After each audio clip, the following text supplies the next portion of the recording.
aza mutu ya basene. Kofi Olomide asali video alobi a invité ba warrior de Kofi. Lamba Olia falia koya te.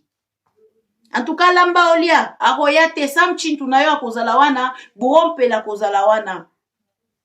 Je crois manike ko présenter babia.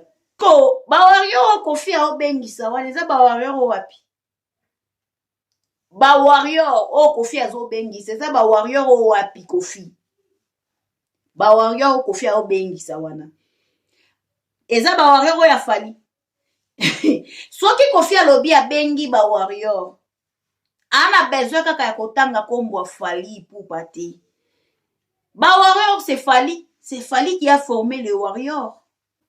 De la même manière que Kofi rêvait le carnet d'adresse de Papa Wemba. C'est de la même manière que Kofi rêve le carnet d'adresse de Fali Poupa, le chevalier.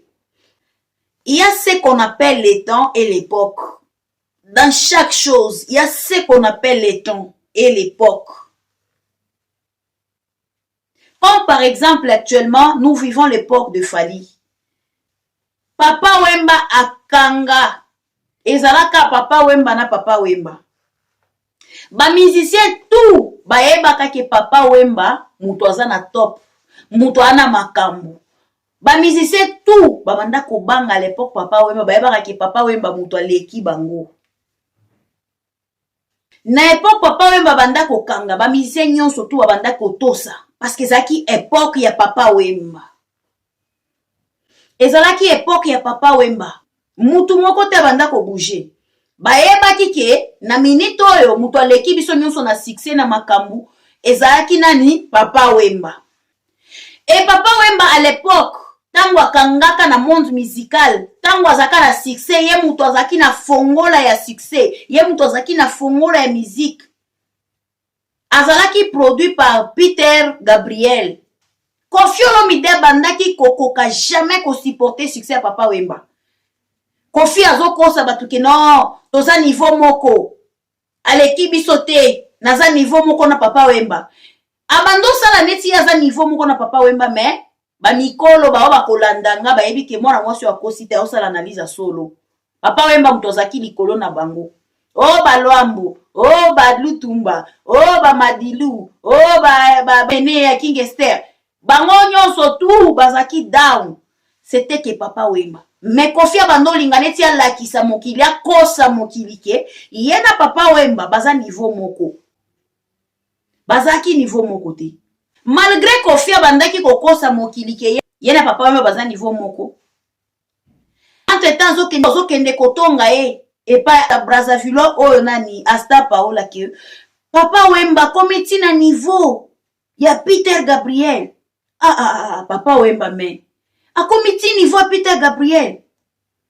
Mais aza ya kolala. Aza ya kolala soki nga na komi na niveau ya Peter Gabriel.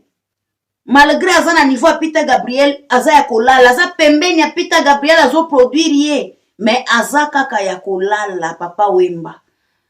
Soki nga na komi na niveau ya Papa Wemba, na niveau ya succès na ye, na niveau ya carnet d'adresse na ye, mutu moko te akoleka nga na musique ya Congo. Mutu moko te akoleka nga. Mutu moko te akotelema mananga. Mais Papa Wemba za na niveau wana. Mais za kolala zo saisir opportunité te. Là c'est Kofi hein. Entre temps azo kosa ba congolais côté oke yaza niveau moko na Papa Wemba. Mais côté mosusu azo kende kotonga azo loba ke Papa Wemba za na aza pembeni ya Peter Gabriel mais azo saisir opportunité te aza ya kolala. Soki nga na komi na niveau wana musicien moko te akotelema. C'est lui qui a l'information, a le pouvoir. Abonnez-vous massivement na Joël la Cléopâtre TV, la Katangaise, vous serez informés. Mboti katangote bolanda kayi, émission ya malamu lokola yezati. C'est moi qui le confirme, Penalobi, la Cléopâtre, Joël TV, la Katangaise, Eza, Seye, Apesi Makambo, Bino, Pebozua. Total respect à tous les abonnés de l'Africa News Polele TV. C'est toujours la vôtre, Joël Tumbala Cléopâtre, pour ses intimes, la catanguesse de la presse. Aujourd'hui, on va parler sur ce qui concerne l'actualité musicale. Voilà pourquoi je suis ici. Merci pour votre fidélité et confiance que vous nous accordez. Messieurs et dames fidèles téléspectateurs, sentez-vous très considérés dans Africa News Polele TV. Abonnez-vous massivement, likez, commentez et partagez l'émission. C'est une façon de nous soutenir. Vos commentaires est tellement nécessaire. Avant de commencer, je salue mon sponsor, mon patron, Otto Silva, le propriétaire de l'hôtel Betadio. Regardez l'hôtel Betadio derrière moi.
Merci, fidèles téléspectateurs. J'ai dit encore un grand merci à Monsieur Patrick Namasamb, l'incarnation de Poutine. Je te salue, Poutine, là où tu es. J'ai dit encore un grand merci à Papa Charles Kassongo, le papa mignon de Djobour. Messieurs et dames fidèles téléspectateurs, Joël la Cléopâtre a les loto solo la makambo zo le kana monde musical, ni zo le kana monde musical. To me un peu que ça la analyse. Merci Nabalandinho sur Africa News Polele TV. Je vous ai toujours dit, si vous me voyez moi, donc il y a à boire et à manger. Voilà pourquoi je suis venu to me un peu koloba solo là. Na onyoso ezo le kana monde musical. Fidèles téléspectateurs, il y a ce qu'on appelle les temps et l'époque. Dans chaque chose, il y a ce qu'on appelle les temps et l'époque. Comme par exemple, actuellement, nous vivons l'époque de Fali. Mais je vous remets un peu en arrière. To tu comment na wera son abeti concert, to mon héritier abeti concert, to sepeli eza lokumu ya Congo. Na pesi na numbote na vie na nga mettre JB carré parce que na yebi ke yende alobaka il y a l'époque et le temps. À l'époque, Papa Wemba akanga. Ezalaka Papa Wemba na Papa Wemba. Ba musicien tout bayebaka ke Papa Wemba mutu aza na top, mutu ana makambo. Ba musicien tout babanda kobanga à l'époque Papa Wemba bayebaka ke Papa Wemba mutu aleki bango. Na époque Papa Wemba banda kokanga ba musicien nyonso tout babanda kotosa parce que zaki époque ya Papa Wemba. Ezalaki époque ya Papa Wemba. Mutu moko te banda ko bouger. Bayebaki ke na minute oyo mutu aleki biso nyonso na succès na makambu ezalaki nani Papa Wemba. Et Papa Wemba à l'époque tango akangaka na monde musical, tango azaka na succès, ye mutu azaki na fongola ya succès, ye mutu azaki na fongola ya musique. Azalaki produit par Peter Gabriel. Mutu abandaki ko produit Papa Wemba. Mutu oba mususu babanda ko mekata ko poussa na te. Papa Wemba zaki produire et pas Peter Gabriel. Mais Koffi Olomide abandaki ko koka ko supporter succès à Papa Wemba à l'époque te. Koffi Olomide abandaki ko koka jamais ko supporter succès à Papa Wemba. Koffi azokosa batuke non, toza niveau moko. Aleki bisote, naza niveau moko na Papa Wemba. Abando sala neti aza niveau moko na Papa Wemba mais ba mikolo ba ba kolandanga ba yebi ke mwana mwasi wa kosita osala analyse solo. Papa Wemba mutozaki likolo na bango. Oh ba Loambo, oh ba Lutumba, oh ba Madilu, oh ba Bene ya King Esther. Bango nyonso tout bazaki down. C'était que Papa Wemba. Mais Koffi abando linga neti alakisa mokili akosa mokili ke yena Papa Wemba baza niveau moko. Mais bazalaki niveau mon côté. Bazalaki niveau mon côté. Malgré Kofi abandaki kokosa mokili ke yena papa wemba baza niveau moko. Entre temps ozokende kotonga et pas Brazzaville oyo nani Asta Paola ke papa wemba komiti na niveau ya Peter Gabriel. Papa wemba me. A komiti niveau ya Peter Gabriel. Mais aza ya kolala. Aza ya kolala soki nga na komi na niveau ya Peter Gabriel. Malgré aza na niveau ya Peter Gabriel, aza ya kolala, aza pembeni ya Peter Gabriel azo produire ye, mais aza kaka ya kolala papa wemba. Soki nga na komi na niveau ya papa wemba, na niveau ya succès na ye, na niveau ya carnet d'adresse na ye, mutu moko te akoleka nga na musique ya Congo. Mutu moko te akoleka nga. Mutu moko te akotelema nanga. Mais papa wemba aza na niveau wana. Mais ça kolala zo saisir opportunité te. Là c'est Kofi hein. Entre temps zo ko saba congolais côté oyo ke yaza niveau moko na papa wemba. Mais côté mosusu zo kende kotonga azoloba ke papa wemba aza pembeni ya Peter Gabriel mais azo saisir opportunité te aza ya kolala. Soki nga na komi na niveau wana musicien moko te akotelema, musicien moko te akoleka nga. Bozo comprendre qui est Kofi. Bozo comprendre qui est Kofi. Là, c'est à l'époque. Hein? Je vous avais dit, il y a l'époque, il y a le temps. Na même à l'époque, il y a papa Wemba. De la même manière que Kofi rêvait le carnet d'adresse de papa Wemba. C'est de la même manière que Kofi rêve le carnet d'adresse de Fally Ipupa, le chevalier. Oui, et bien là, bakozala d'accord nanga. Kofi azo rêvé carnet d'adresse ya Fally Ipupa. Ndenge azo rêvé carnet d'adresse ya Fally Ipupa. Ndenge Kofi abanda ko rêvé carnet d'adresse ya papa Wemba. Na pesi na no batete la nyonso mbote bisika basali. Kofi abanda ki ko rêvé carnet d'adresse succès ya papa Wemba. Lelo azo rêvé succès ya Fally. Kofi akoka ko supporter succès ya mutute. Akoka ko supporter succès ya mutute. A cause la zo envier yo. Aola kisa minene mena kulisa yebi ki mutu wana lekinga. Ça c'est Kofi. Il ne supporte jamais le succès de quelqu'un. Ça c'est Kofi. Tout le monde a qui Kofi ba déjà toyoka ki malgré qu'on n'a pas vu l'image et l'anniversaire et le président Fachi Beton. Kofi a sala ki ba bêtise. On va appeler ça ba bêtise. Parce que asala ki kuna ezaki malamuté, mais tout le monde en parlait. Et on continue de parler sur ça parce qu'il s'est mal comporté. Kofi Olomide asala ki ba bêtise na ekuna aboya ki koyemba na Fally jusqu'à ce que Monique président de la République asiliki. Abouda ki Fally boyebi. Kofi Olomide akoka ki kobenga Fally na kombo te. Papa na keina akoki komata to yemba. Azobenga Fally na kombo mwana na ye. Ex-président ya quartier latin. Akoki obenga Fally na kombo te. Il faisait semblant tandis que ana besoin ya Fally pour na concert na ye azobeta na roi Baudouin. Oui, ce qui Fally azawana nde concert wana ezala bien. Selon Kofi abando linga Fally amikitisa senga ye pardon. Ata soki yenda sala ki Fally mabe me Fally amikitisa. Ça c'est selon Kofi. Siko soki totuni Kofi asengaka papa Wemba pardon combien de fois? Po azaka pe mukolo epa na ye. Abungelaka pe papa Wemba plusieurs fois. Asengaka papa Wemba pardon combien de fois? Po Fally asenga ye pardon. Ba émission nyonso Kofi azo sala bandeko. Aotanga kombo a Fally Ipupa te. Azotanga kombo ya Fally te. Mais aza na besoin ya batu mibale na concert na ya Bordeaux po ebeta bien il faut batu mibale bazala. C'est Fally Ipupa et Didi Stone. Bana na ye nyonso bakoko zala. Mais soki Didi Stone azate ye po na ye concert wana eleki bien te. Soki Didi aye ata ye moko bana na ye nyonso ba ye te. Po na Kofi ça va. Aoluka nde réconciliation. Réconciliation azoluka na Fally akende na concert na ye. Babengi saki bango pa mokonzi a réconcilier bango. Kofi asalaki minene semblant du genre que ye alingi na ete bokonzi nde forcé bango ye nini tout ça la salaki minene mais en soi yebi ke ana besoin fali mais tolali tolamuki tomoni Koffi Olomide asali vidéo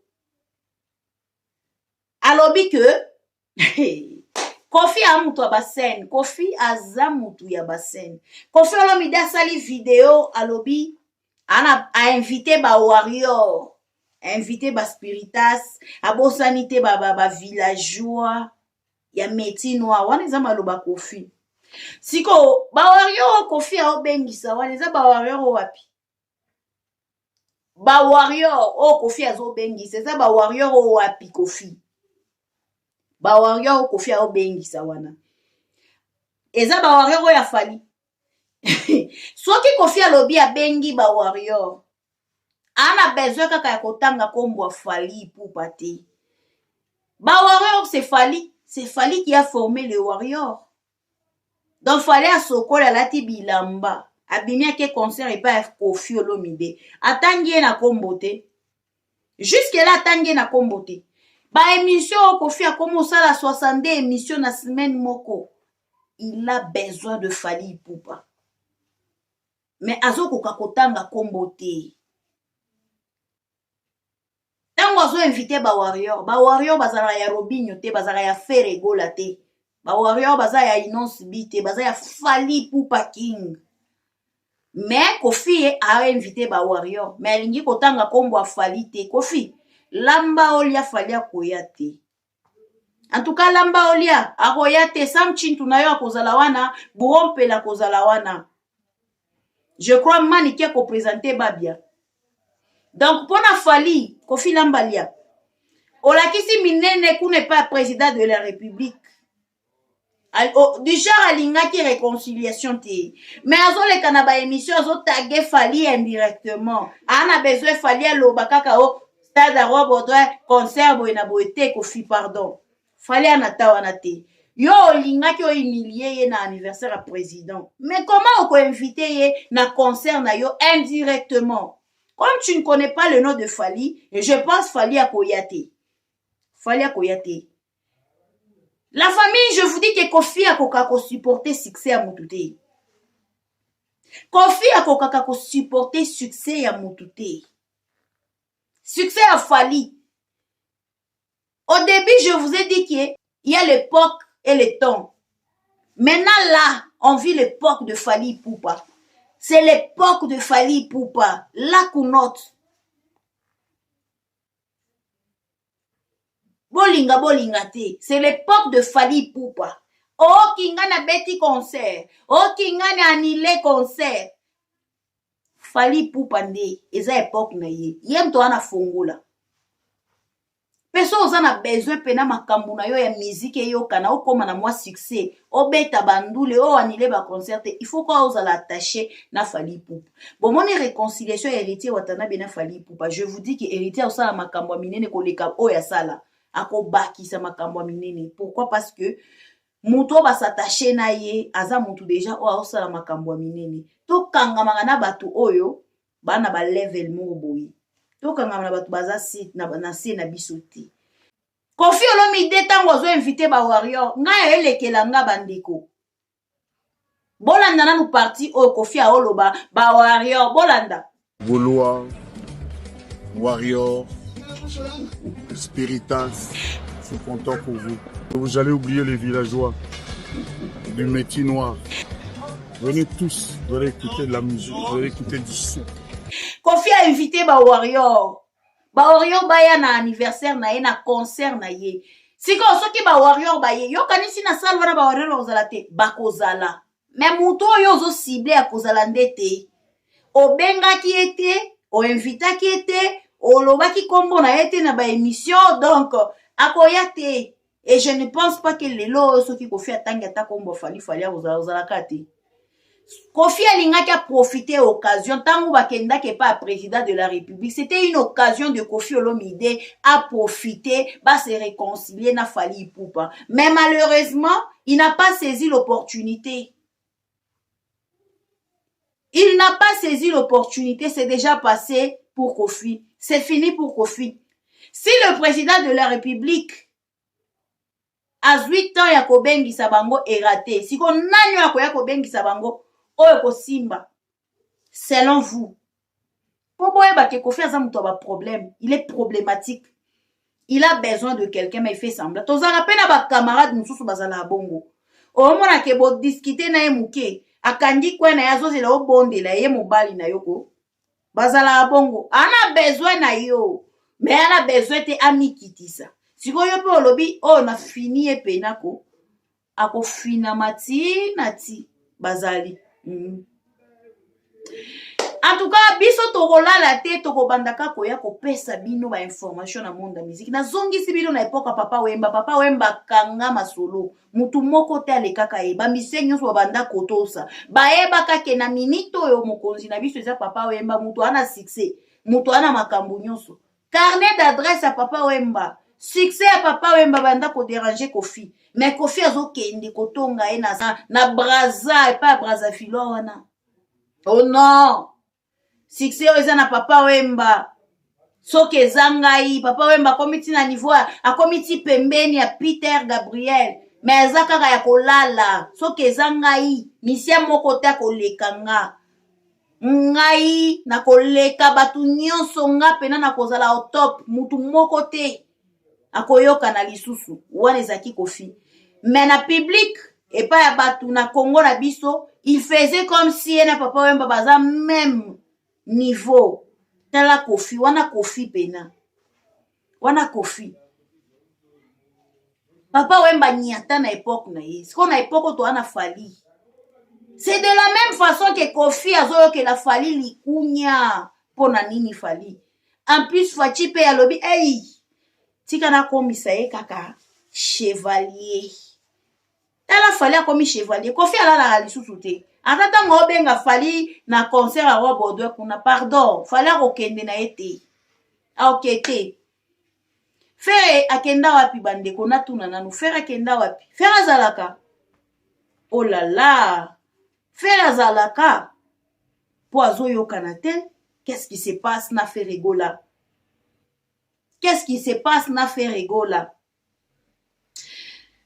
Yakolo bezali tozo continuer kana ko sepelisa bino. Il y a l'époque et le temps. Vie nanga jibe kare na pesi bambote bisika zali. Na pesi mbote na balandi nyonso ya Africa News pour les TV. Sentez-vous très considéré. Ici c'est chez vous. Aimez, commentez et partagez l'émission. Gino Media, je te salue. Caméraman professionnel. Na pesi bambote bisika zali. Joyeux anniversaire à toi, Dalina Banzala Zaiko. Que du bonheur, longévité et prospérité. Balobi pire sœur et Joël la Cléopâtre. Enjoy your day. Mes salutations encore à la servante de l'Éternel, Mama Tete Bouanga, Mama na exaucé, Mama na Shaddai, Bambo Tebele Bisiko Zali. Batu nyonso ba Olanda Joël la Cléopâtre. En tout cas, soki yeso zongi te tokokutana mbala sima. Merci.